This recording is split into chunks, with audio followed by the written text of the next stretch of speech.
And thanks for staying with us. Happy Friday, everyone. Now, first up, government's gold for oil deal lacks transparency. That's a session of former Chief Executive Officer of the Minerals Commission, Dr. Tony Aubin. He also describes the deal as not innovative enough to address the foreign exchange issues Ghana faces. Speaking to Joy Business's James Ishen, Mr. Aubin called on stakeholders involved to open up to Ghanaians and to reassess the initiative. It's a barter trade approach to getting the oil, and I believe government intention was to ensure that the instead of going with dollars, it goes with a commodity which has also been priced in dollars. So it's like you bringing me the mobile phone, I'll bring you some cassava from my farm, and if you're happy with that exchange, it's fine. Now the danger here is that this is based purely on certain stability. Okay, government would have bought the gold with local currency. So now if the local currency appreciates, then you would also want to question whether it's still viable. Again, one need to understand whether government actually went through a proper process in getting that arrangement, because this is quite different.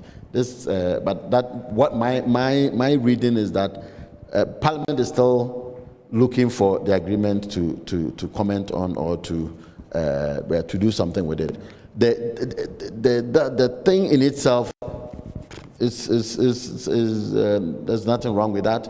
If we will buy oil anyway, and then our gold, we will get benefit from it anyway. So instead of selling, if we say we are just giving you the gold, give the same value of the gold that I'm giving you in oil, that's okay. But whether we will always maintain that relationship in terms of the exchange exchange rate changes, and how long is it locked in?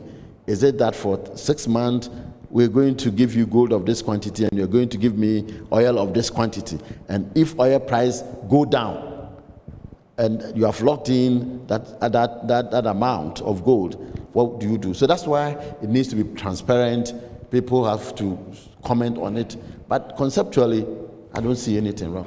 I'll be blunt, I will say no, because if I'm struggling, so then it means that it's not being transparent enough. The concept is good and really not very extremely innovative. It's just an arrangement that says instead of paying dollars, I'll keep my dollars, but the gold that I would get, which could have generated me dollars, I will use that to buy the oil.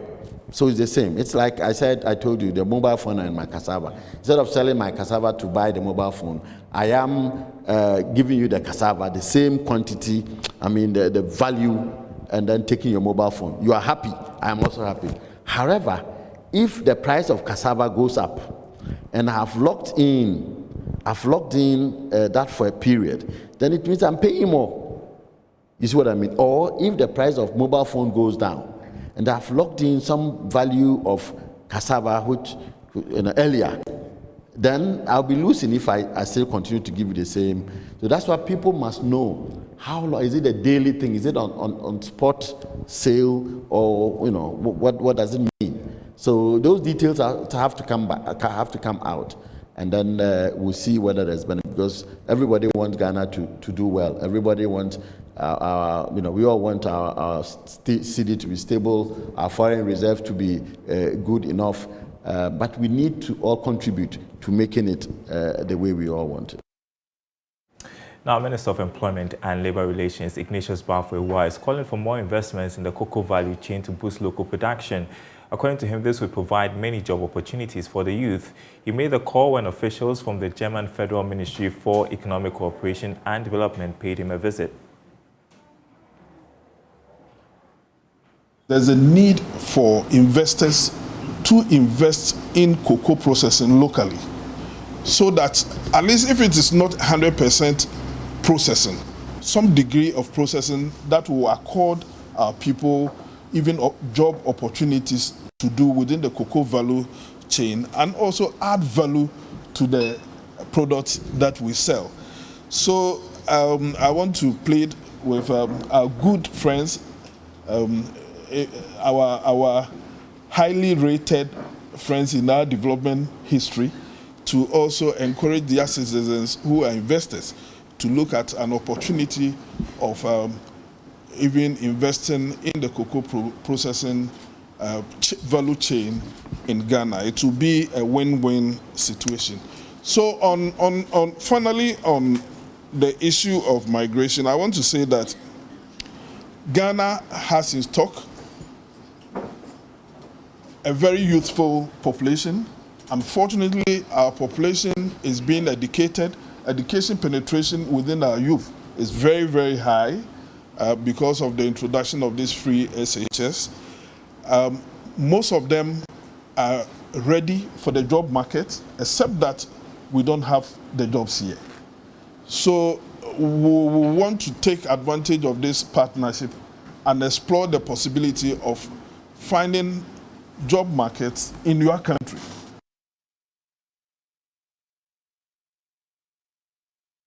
Now, the Ghana National Chamber of Commerce and Industry says it will be presenting some key findings identified as major setbacks hampering the growth and survival of indigenous businesses in the country to the presidency and other relevant stakeholders for necessary actions to be taken. President of the Chamber, Clement Owusu, tells Joy Business this is to keep authorities updated on the predicaments of the private sector whilst looking at best ways of minimizing the impact of the domestic debt exchange program on private sector businesses. The key issues that have been raised today, we will put them together. They affect some specific ministries. If it is for Ministry of Finance, we will go there, pick those issues that have been addressed with Ministry of Finance and discuss with them and tell them to look at it again. We'll go to the various ministers and even to the extent of probably even meeting the president and asking him some of the key things that have been raised, because I know the president has reiterated over the years that he's in for the private sector, and so sometimes some decisions might have been taken that he had not thought of, that is going to be the harsh effect on the private sector. We'll let him be aware what is happening. But then, notwithstanding that, we are going to work hand in hand with the government. We're going to work hand in hand with everybody to make sure that the economy that we live in becomes a sustainable economy that we all enjoy into the future. Now, the European Union says it is ramping up aid to African countries reeling under the effects of the Russia-Ukraine war. The escalating tension between the two nations has caused disruptions in supply chains of some food staples and energy needs of developing nations.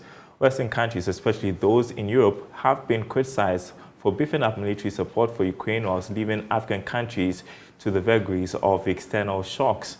EU Ambassador to Ghana, Echad Razali, however, points out that over €1 billion has been mobilized in support of countries which are heavily impacted by the conflict.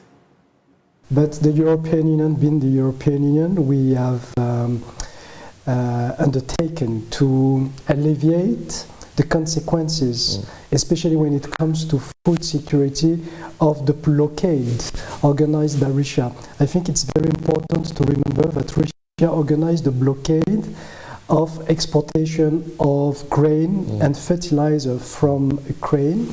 And this is one of the causes of the huge impact at international level of the cost of food, staple and fertilizer.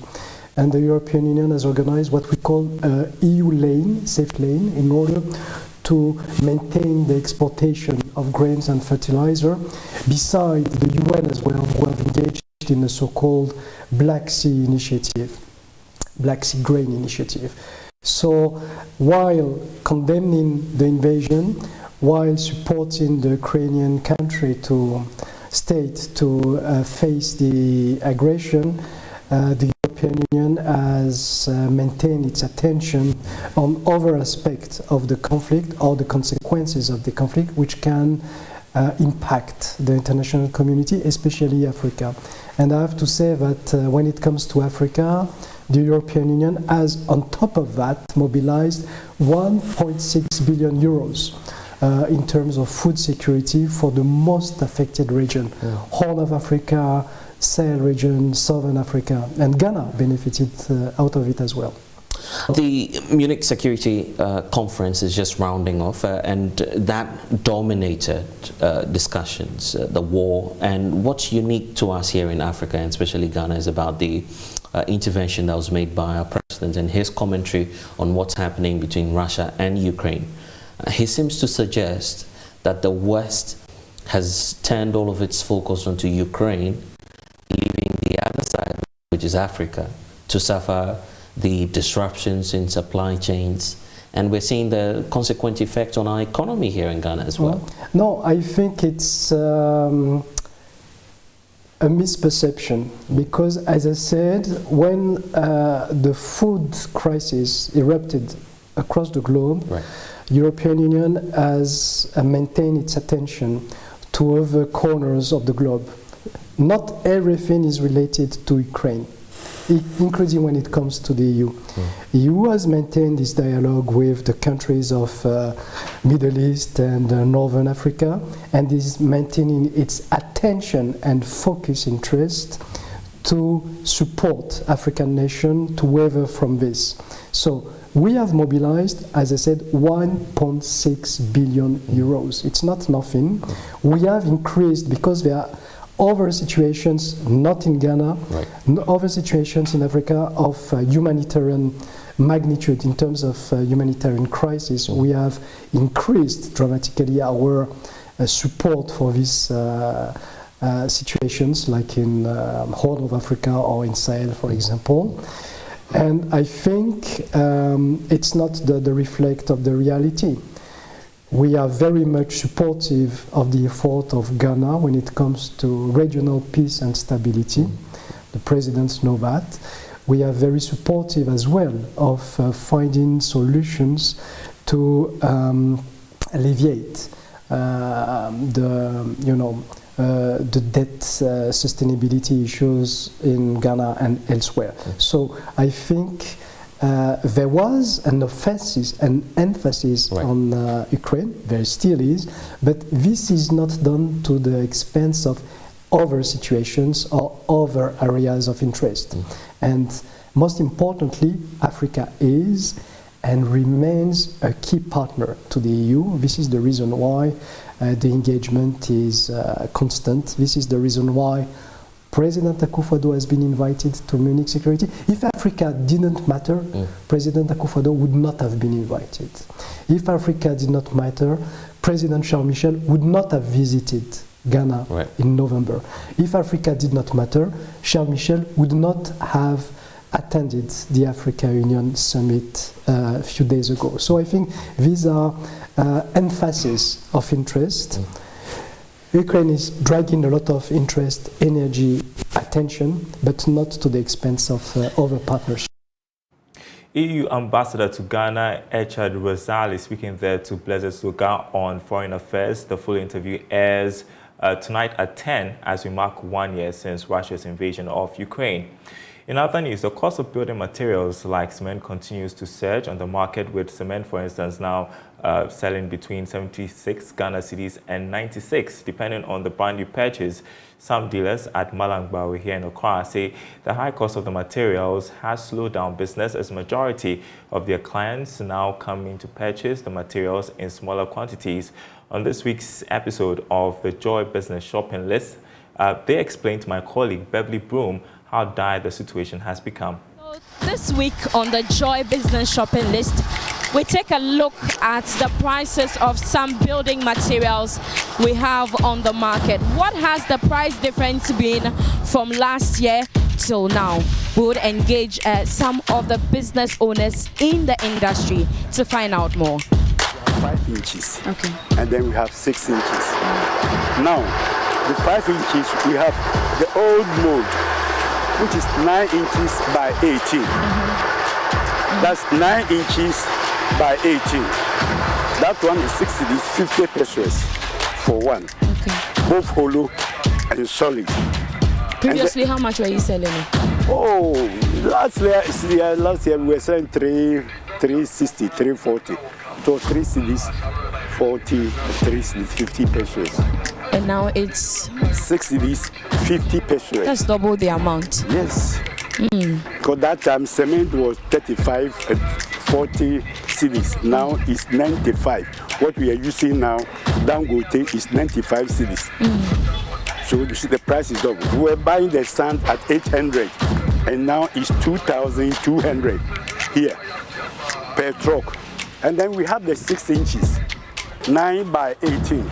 And that one is 680. 6 is 80 pesos, both hollow and solid. And previously, how much are you selling it?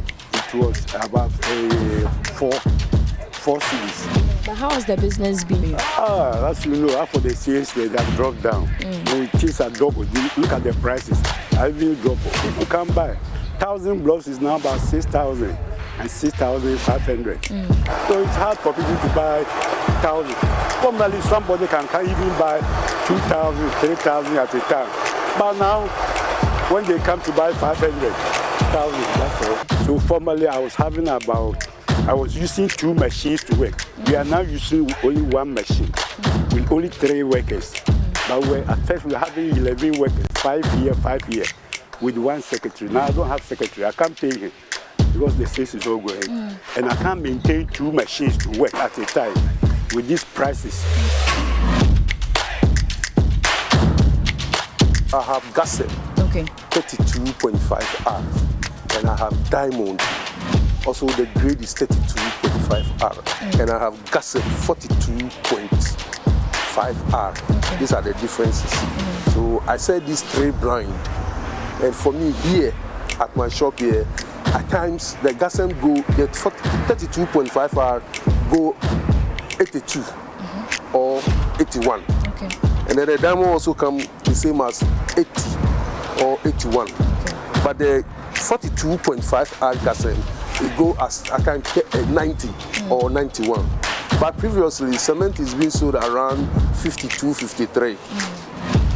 So all of a sudden, it shoot to about 88, 89, even some at 90. I'm talking about the Gasem itself. But recently, that things it seems to become a little bit. That is why the prices have been reducing. Of late, there was a reduction of the prices at the market. 5 cities. That affect the prices, the reduction of the prices at market as well.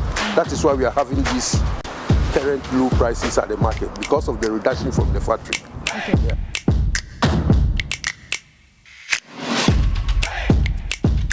Our difficulty now is the pricing. It has changed, and it's really changed very high, rapidly. Previously, we were doing these styles at 65. In fact, not too long ago, we were even selling at 70. But now you can get this 145 cedis. So the margin is like ×2. Exactly. It's really gone very high. Same when you talk of the waters. These are some of the waters. The price before we were selling 35. Today, from 35, it actually came to something like 55, 50, 55. Sometimes we've done an estimate for somebody, he comes with the invoice coming to buy, and then something you gave the man at 55, now you are saying it is 85. The margin, so they go, and that's the end of the business. Some will also tell you, okay, in that case, I wanted to buy 20 of this, but let me buy 5 today. This basin previously was something in the range of 195. It moved from 195 to 250. Now I am selling this very basin at 450 cedis. Now, if you are buying, so you can imagine. This was one of the smallest basins at 100 cedis. Now this basin is around 450. And then we have the pot. The pot, for instance, this very one. Before we were selling it at 900. In fact, originally it was 700. So this is like around which year are we talking? Oh, I'm talking of just the year gone by. We are in February. Yes. So this whole price changes hit us in around July, August. And it kept changing. From June coming, the prices keep changing. And the problem is the margin. Previously, even when there is going to be an increment, 1 cedi, 2 cedi, it's so insignificant you don't even apply them. You take a little time to apply. But now it comes and it's like 50 cedis. It comes and it's 70, 20. Very difficult for you to absorb it. So you just have to pass it on to the customer. All right, so if you're planning to build, you better be quick because prices are not going down anytime soon. Well, let's turn to some more stories for you this afternoon on the marketplace. More businesses are turning to expert trades as they struggle to secure the right skill set to meet their needs. That's revelation from some chief executive officers and business owners who have been speaking on PM Express Business Edition on how they're struggling to fill some vacancies. Listen to one of them, Dr. Michael Ejekum-Ado, who is chief executive of Mikado Holdings. The two of your panelists have said it all, that the problem is with the human being called the Ghanaian. He claims to be knowledgeable, but has no experience. They are talking about the aesthetics, the eye to see quality. It's not there. And my problem is the fact that they think that they are always right. Meanwhile, they have nothing to offer. Doc is telling you that his tailor does not have the right mindset, the eye to see the right things being done. You have 10 carpenters, you have 10 sizes of the window. These are the issues. In fact, there had been a research by Harvard Business School on the competencies of a staff and dwelt on the acronym ASK, attitude, skills, and knowledge. It's been established that knowledge takes only 15% of your success factor. Skills is 25%, and the rest is attitude. 60%. The experience that we have gotten as employers is that they come with a certificate claiming that they are okay. Meanwhile, it's about 8 out of 15. Experience 0 or 10%. Then attitude is also key. They are not willing to learn. They want money instantly. And then I've also observed as an employer that give the accountant, the marketing guy, the HR, whoever, a job. And within 5 minutes, 10 minutes, he's finished and he's sitting down.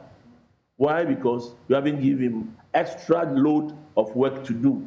You, the employer, have to tell him what to do and what not to do.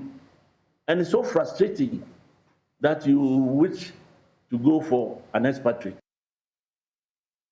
Officer at Spectre Global Karen Holm has also been challenging claims that businesses are not employing.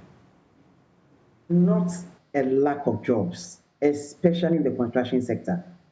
It is certainly not a lack of jobs. You may have lots of spaces there, especially in your place. Of course. In our place as well. Of course. Of course. Even now, we are looking for a construction manager. We have been looking for a construction manager for the past 2 years. Madam, you don't, I can't believe it. Yes. For the past 2 years, we've had interviews upon interviews. It just doesn't work. So now the question we're asking ourselves, do we also join the wagon and go to India? Do we also join the wagon and go to China? But hey, if we are all going to outside Ghana to look for these skills, then what are we doing? But the thing is that for 2 years, they come, the attitude is not right, the level of expertise they portray, they have, is really not the case. Those who have a bit of it want to be paid through the roof.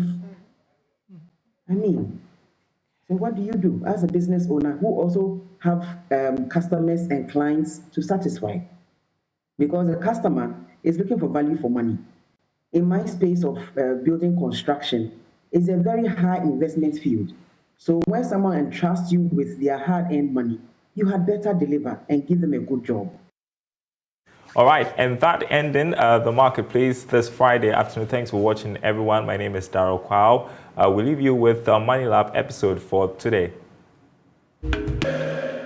Hello, welcome to Money Lab. My name is Jifa Fiati. In today's episode, we're talking about where you can buy your insurance from. You can buy your insurance from any insurance company. Just walk in there and you will be saved. Again, there are trained professionals who can guide you through the process. These are called insurance brokers. There are 128 brokers on our market. Look for one and your needs would be saved.